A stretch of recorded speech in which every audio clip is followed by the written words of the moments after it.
What up Racer, ItsJerone here and welcome back to round 5 of the FRL season. As you may have seen, there wasn't a video for FRL round 4 because, well, the race was a bit of a joke and you can find a nice compilation towards the end of the video if you really want to see what happened. But that was my last race before I took a week off, essentially, off of the game. And what you're seeing now are basically my first laps back on the game in a whole week. So basically only did like 10 minutes of time trial practice for this race after a week without driving. If you paid particular attention to the time trial mode there, then you may have noticed that I got lag spikes basically every single time through the S section.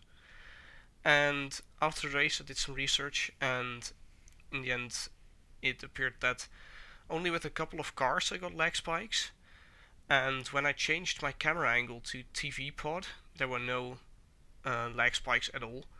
So you may just wonder, well, why won't you drive TV pod then? And that's just because I did try it, because I know it's just better for acknowledging track limits and stuff.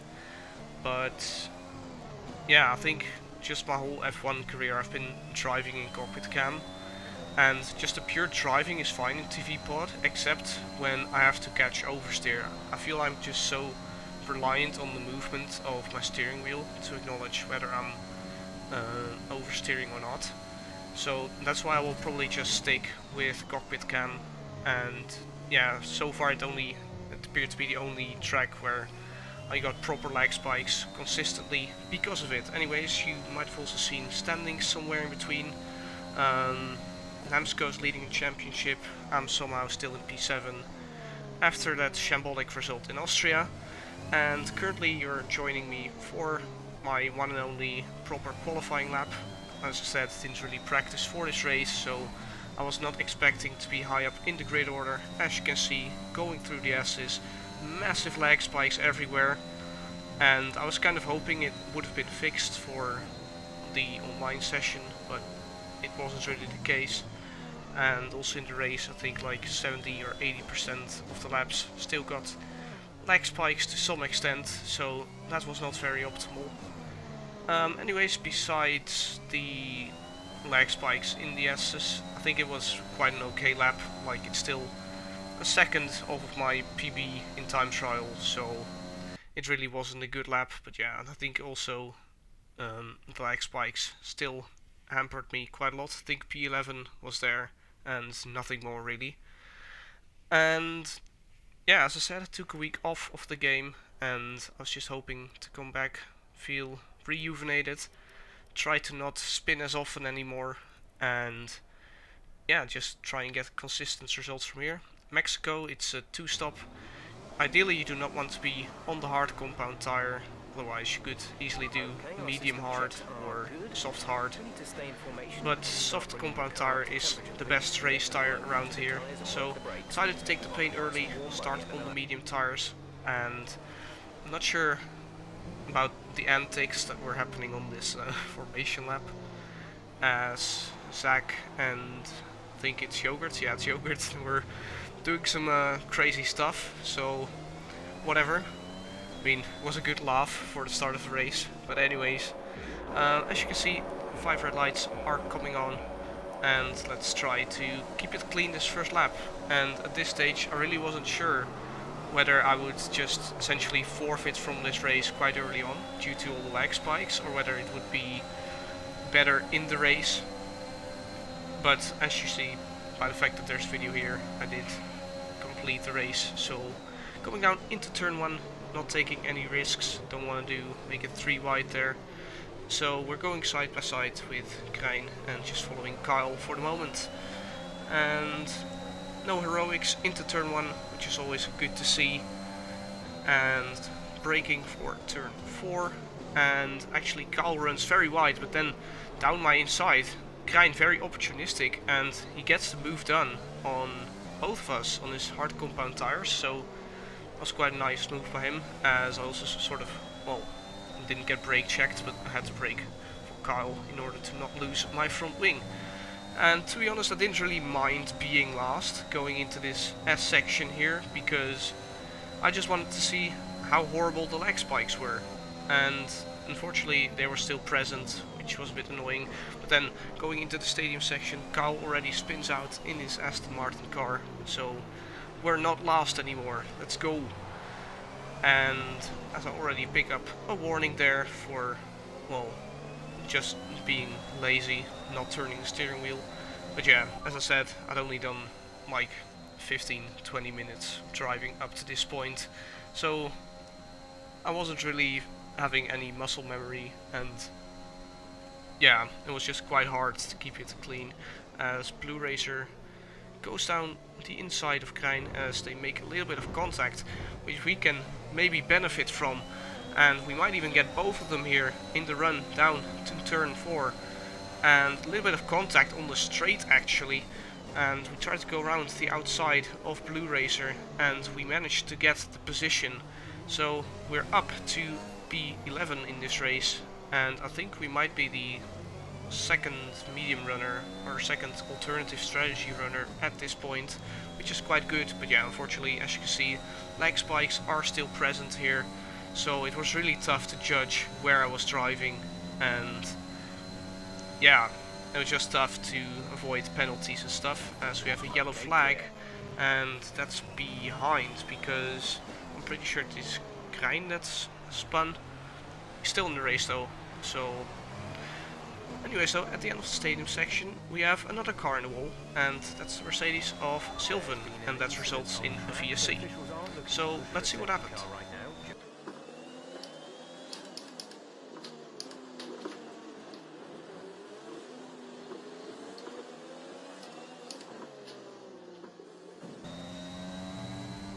Yeah, just a bit unfortunate. I think they just banged wheels whilst trying to make the corner.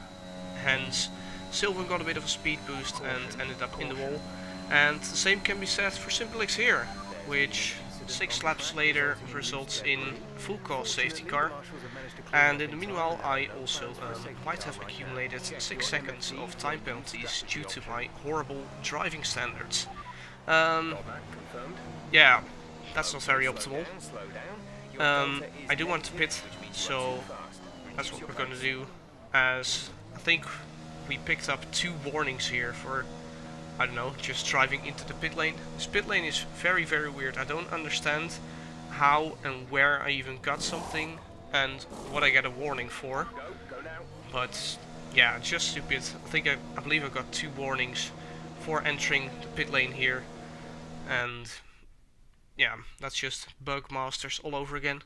I'm the only one on the soft compound, and Zach in front of me on the hards, and in front of me everyone else on medium tires. So let's try and make up a few positions and just try to keep it clean, although it was still quite difficult.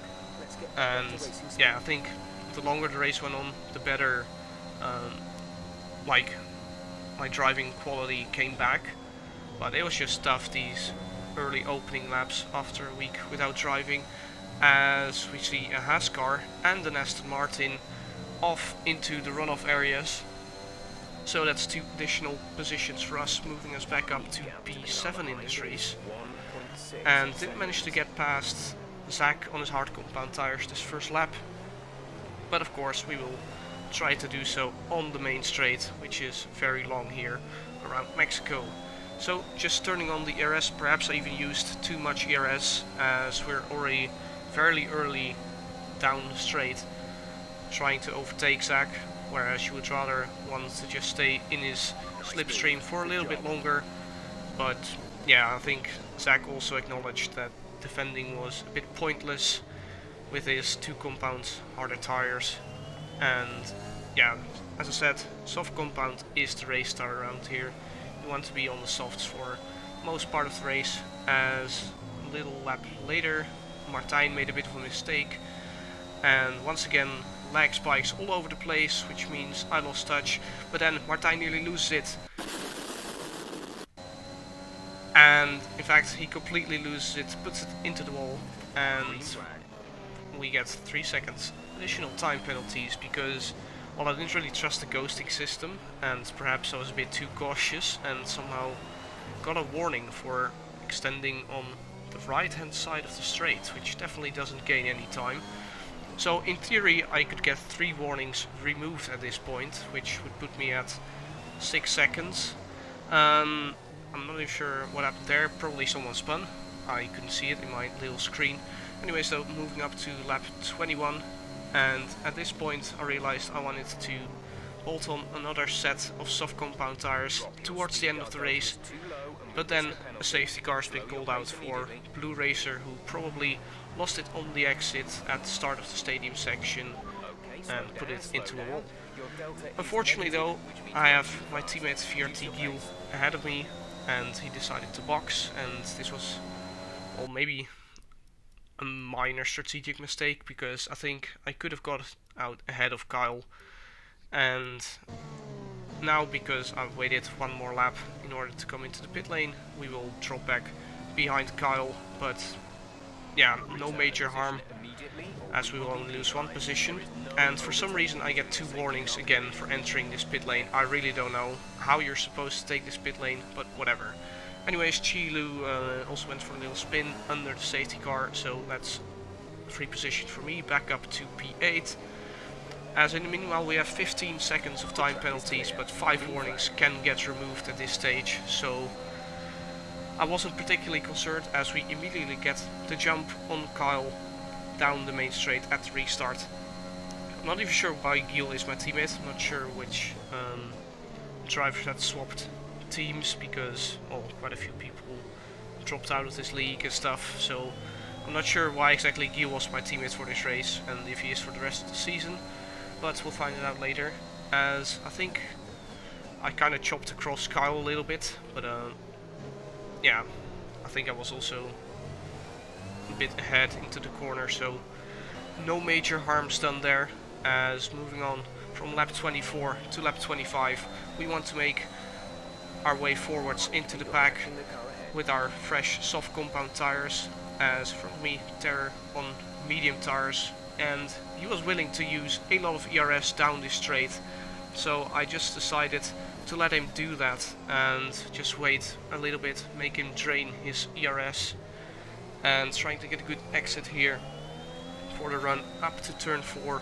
And we kind of do, but I once again noticed Terror was using a lot of his ERS, and I wasn't really committed on the brakes here.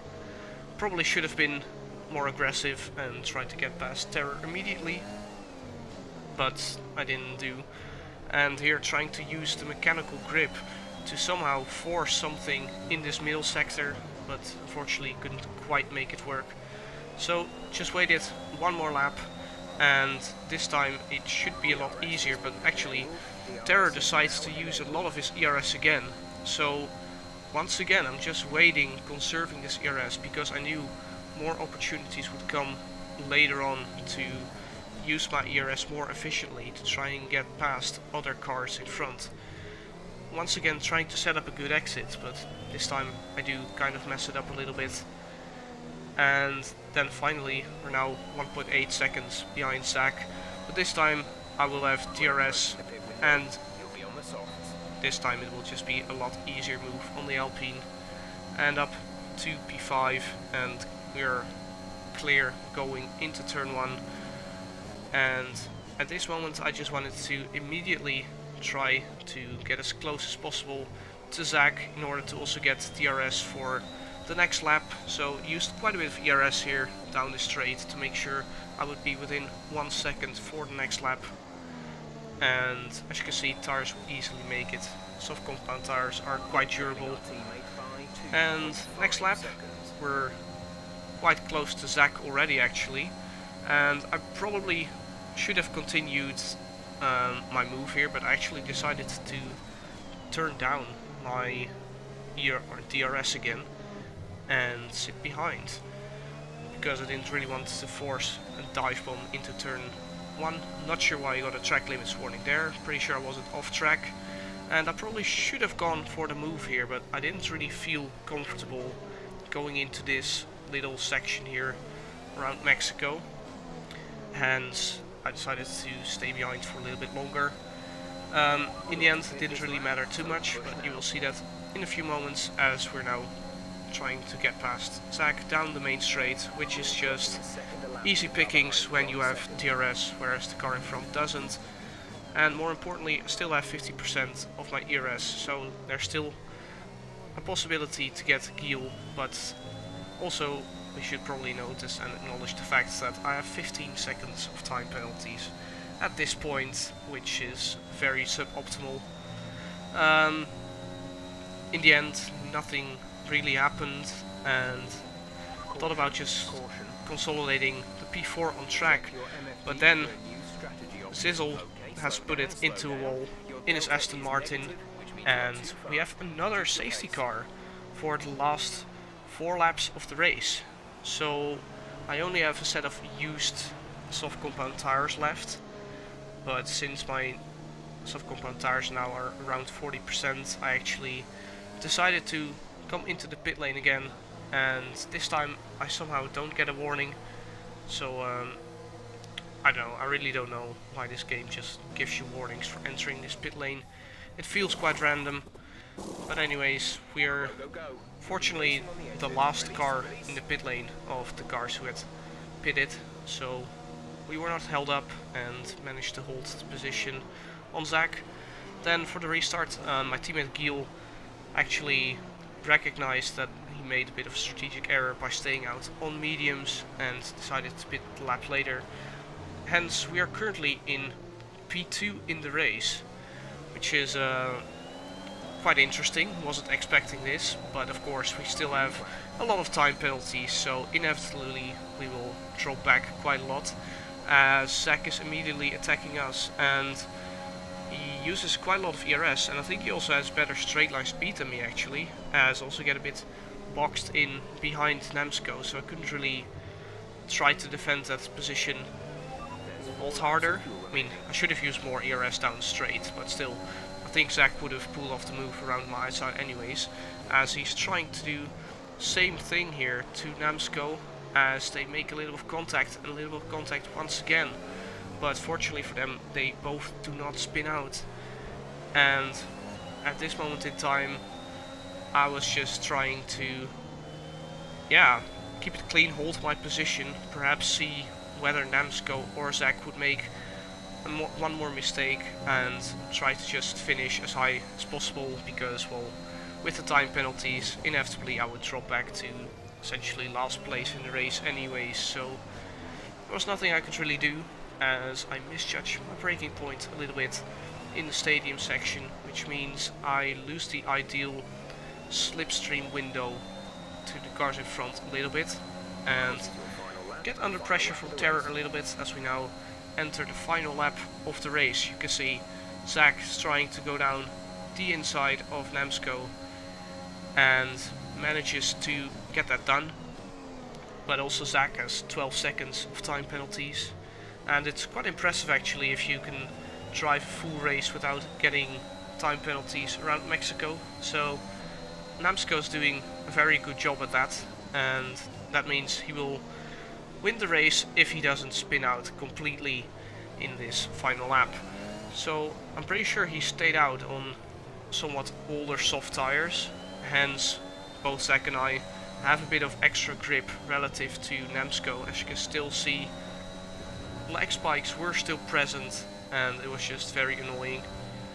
I'm not sure what I will do for AOR when we get to this track, whether I will just basically be forced to switch to a different camera, or whether this bug will be solved by the time we get to Mexico in AOR. I hope for the latter, to be honest.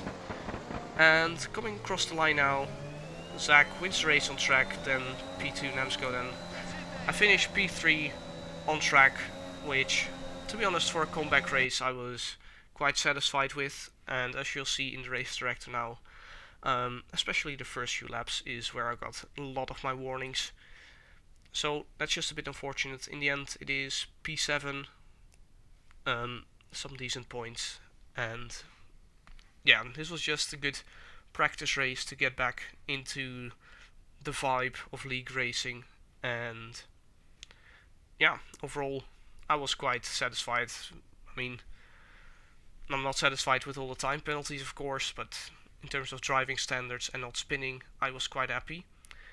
Anyways though, if you did enjoy the video, then I would massively appreciate it if you could subscribe to the channel, leave a like, and if you'd like to see some more spinalas from Austria, then here you go. See ya!